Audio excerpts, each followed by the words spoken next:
In this video, I'll show you how to reset your screen time passcode if you've forgotten it. First, open the Settings app. Scroll down and tap on Screen Time. If you try to change anything or turn something off, it will ask you for your screen time passcode. Tap on Change Screen Time Passcode, and you'll see two options. You can either change the passcode or turn it off. Let's select Turn Off for now. It will ask for the passcode, but if you've forgotten it and you enter the wrong one, keep in mind that you have a limited number of attempts. After 5 incorrect tries, you won't be locked out.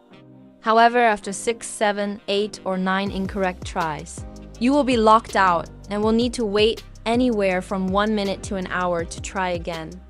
If you've forgotten your passcode, tap on Forgot Passcode at the top.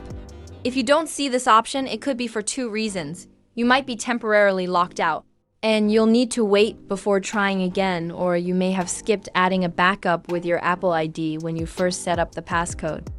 If you see the Forgot Passcode option, tap it, and you'll be prompted to enter your Apple ID details. You can use your email address or phone number tied to the Apple account. Enter your email address here and hit OK. Next, you'll be asked to enter your Apple ID password.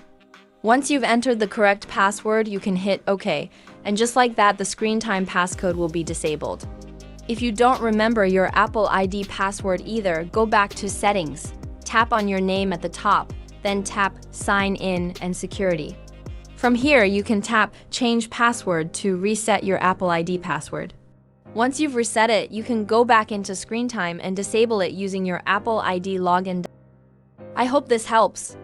If it did, don't forget to hit the subscribe button below. It really helps me out. Thanks.